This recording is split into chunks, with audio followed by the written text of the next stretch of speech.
What's good, YouTube? And welcome to me being Turkey Day Food Comed. So I'm gonna take it just a little bit slower today. We have so much to get to between Starlight rare buyouts, of course, meta buyouts happening. And I know I started the last video off with the Team Samurai X1 mystery box, but about 2/3 of those have sold out already. And I now have it in hand.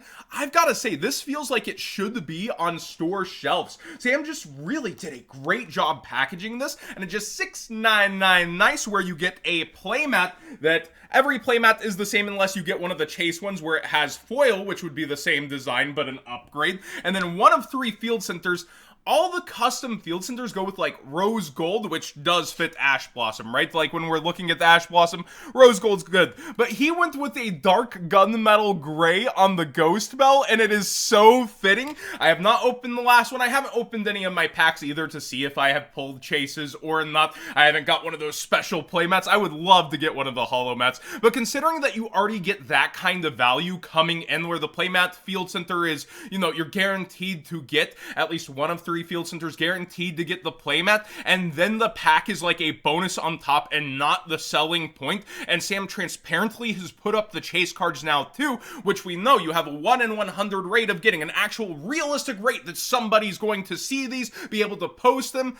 Sam didn't have to go this hard with like Ultimate Rare Maxi, DDS Dark Magician, Cyber Dragon. This is why I'm willing to put my name alongside it. Sam did this oh so right. That being said, you can also use code What'sGood5 for 5% off site-wide. It's free shipping when you get to $100 to the US and Canada. And his other playmat, some of his past designs are on sale, and they look really good, as well as another holographic playmat alongside his current hero one of the past ones. Again, great job to Sam. He's doing really good quality, solid. I went through everything. Even the dice like have some heft to them. I'm not like ASMR channel, but they really do. He did a great job. Next up, Gamer's Choice. They haven't gone up yet. They should be going up hopefully around like 7 o'clock Eastern, 6 o'clock Central, but that's not 100%. They're having so much trouble on their back end doing specific listings, which they haven't had before when they're doing like, you know, pre-sales for stuff. So they're really trying to get off the ground here, and it should be pretty good. No code needed on the site to support the channel directly. Whenever you purchase, you will be supporting the channel, and they should have a very good sale coming up. Now, the controversial bonus bucks pack. They subscriber locked this, and I'll say it once, I'll say it again. If you sign up for a subscription, only use it as long as it's good for you. You have to spend around $240 a month without these special crazy 15%, 10% bonus bucks back. So anytime you see this kind of promotion, you can just sign back up on, right? And they should have a Cyber Monday sale too. So calculate the math, see if it's right for you to even sign up to get the bonus bucks back, and then, you know, drop the subscription or continue to keep it to work for that constant 3% stacking. But Starlight rares were a huge target of the day. Exodia, the Forbidden One, Starlight rare, has been bought out here to the same level as access code Talker, if I'm not mistaken. And we'll go through Starlight rares in general getting bought out, but it's actually ahead. Do remember there's other platforms. I'm not saying boycott TCG player because bonus bucks back, but look around and make sure that you're getting the best deal for yourself, especially into all this hype and FOMO. Like, look over here, Troll and Toad, simple search. It's one of their second party sellers. It does say coupon, so maybe you can use code What'sGood5 for 5% off and to support the channel directly. Usually that's only Troll and Toad direct, but now independent sellers can opt in to where my code might be able to be used, so you can check and see if it will apply to other sellers than just those that are TCG player direct. Starlight rares in general, they're a bit wonky. Effect Veiler, I think, was already up in price before we went into today. Same with Chamber Dragon Maid, but then you have other ones like the new Trap Mommy Starlight or access code Talker is headed back up with actual sales today. Some crazy buyouts happening, and then I noticed some deals that I don't know if they were there before or not, like Big City cards. I've bought from them before when I did my Ultimate Rare video. $844 on when the next one is like $10.50, and you do see some sales in this range from today. So there are motivated sellers versus these have sold at double this price before. So go back through the day, check it out. There are sellers who actually want to get your money and not just try to price up to take away the discount. But other things, of course, are spiking up through the day versus the demand. Like I said, the Trap Mommy Starlight is one of those that went up. You can check through. There's just too many to cover in one video. Fin the Rear is also back up towards 70 for an Ultra and worth the value of a box. This is mind-blowing to me, seeing how often, like, the Flunderies, I think Ultra is also on top of its set. How Konami this year has changed its model to spread rarities out through the set, and now Ultras are taking over. I get that they did also move it from 10 Ultras to 14 Ultras when we talk about the Eternity Code ratio change, so that, yeah, you're pulling less Ultras than you used to, but you're still at least pulling a playset per case, unlike the secret rares on average. Whenever you average out the math of the 14 Ultras, but you're pulling 4 per box, you end up pulling over a playset per case on average. Variants will happen, clumping will happen, right? There's still RNG, the sealed product. Unicorn also going up as people are on this deck for the next format. It feels a lot like that anticipated hype for a Luber. We'll see how it really turns out versus tier elements. And then other things that I thought might move didn't. We'll talk about that in a second. Tactical Masters, though,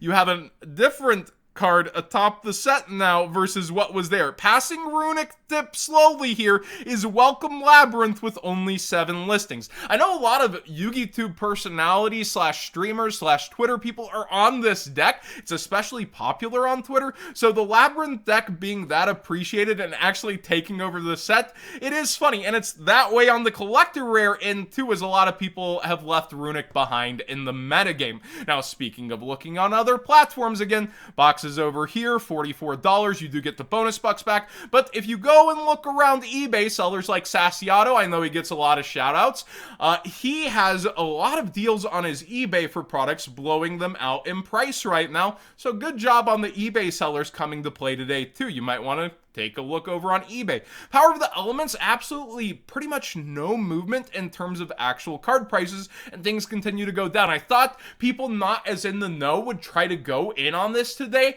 There's the unlimited printing of it confirmed from distribution coming out, and when we look through here, people just are not biting on this set during Black Friday so much. Harpy's Featherstorm Floodgate, yep, that wasn't taken care of. This card is an $8 common now. That's kind of interesting. It's really pushing up against the Dual Saga Ultras. All the price, and that is also going up. I hadn't clicked. We see one lower rated seller around 10 before it heads towards 13 and quickly 15 for the holo now. So yeah, if you're in the market for it, there is also a super rare versus the common. I would probably just spend a couple more bucks to get the holographic, because if it's like falls out from its buyout, then you want to be stuck with the holo and not the common. Miracle Fusion was kind of targeted today to where there's actually 323 $30 sales, like, for the first edition. This is mind-blowing to me to see how far collectible Yu-Gi-Oh! Has come. I remember these just being $30 a pop back in my day. Yeah, we can also say that about, like, you know, hamburger meals, right? Like 15 cents in the 60s. Look at them today charging almost 10 bucks. But I digress. When we're going through here, the actual sales rates being record-breaking are very eyebrow-raising. There's still a couple there, but then they start to go up. Hero players paying max rarity prices, going through the nosebleed sections isn't anything new to us, but yeah, just be aware, like, there's going to be a ton of collectibles like this getting sales to through the day and getting record sales. We'll try to cover that on the channel when I have a little bit more energy and a little less food coma. Victorious Stardust Overdrive is another one for its first edition, completely bought out, even in the $130 range. It does some cute the Dragon Linky mirror match stuff, but I don't know that that's worth it. Let me know in the comment section down below. Is it just because it's a collectible? First ed SOVR. We talk about a lot of the first edition TDGS buyouts that happen. Maybe a similar vein. Let me know how you feel about that one. I missed this one on ban list day. That's pretty much me covering this. F-Zero spiked up then for its secret rare. You have other versions that are cheaper. Be aware that this went back up towards $6. Tier 0 does have its Black Friday sale up, and a lot of people are like, 10% nothing to write home about. Search through the whole site. There's better stuff than just 10% off. Like the Dogmatica bundle, if you know a fan code WhatsGood5 for 5% off and to support the channel directly will stack on top of the sale, by the way. And then when going through here, like the silver blue eyes pin, I love this thing, and it just kind of spits in the platinum blue eyes face because like it's an actual like silver coated blue eyes that you can take around and not just hide in your house. I love this pin's existence, period, and seeing it at $12, very happy with it. And tons of those metal cards I love at the cheapest price I've ever seen them at, around $18, and I collect these myself. But again, doesn't mean their stonks are gonna go crazy one day. The original ones, the God card ones did, and I think they've reprinted some new special collections specific to a site, limited 200, so they're still playing with, like, I think they made them red, blue, and yellow, so they're playing with their own collectibles when they do get popular and reprinting in certain ways, not the exact same. Be aware that this company will do that, but I just love them, and I think they make for a pretty decent gift. And it's free shipping when you get to over 60 pounds. You can play with the toggle up here for the prices. And then, non-sponsored bit, Pin Club. I actually shopped here when it went on sale today. I shouted it out on Twitter, and if you were on Twitter, you had a chance at some of the things that did sell out. I've got to hand it to him, seeing some, Zexel love. You've got, the 5Ds love is what sold out. Junk Warrior looked amazing. Akiza looked amazing. But if you're still coming on over here, whenever you add anything to your cart, it will automatically 50% off today. So pretty good by Pen Club. These are officially licensed pens. Thanks for watching today's Market Watch. Please subscribe if you haven't already. Give this video a thumbs up if you enjoyed the conversation. And I know this is me at low energy, but I have a lot of calories to burn, and judge me not for the weight that I gain through the holidays, but the weight that I lose when everybody says New Year, new me. Thanks for watching, everybody.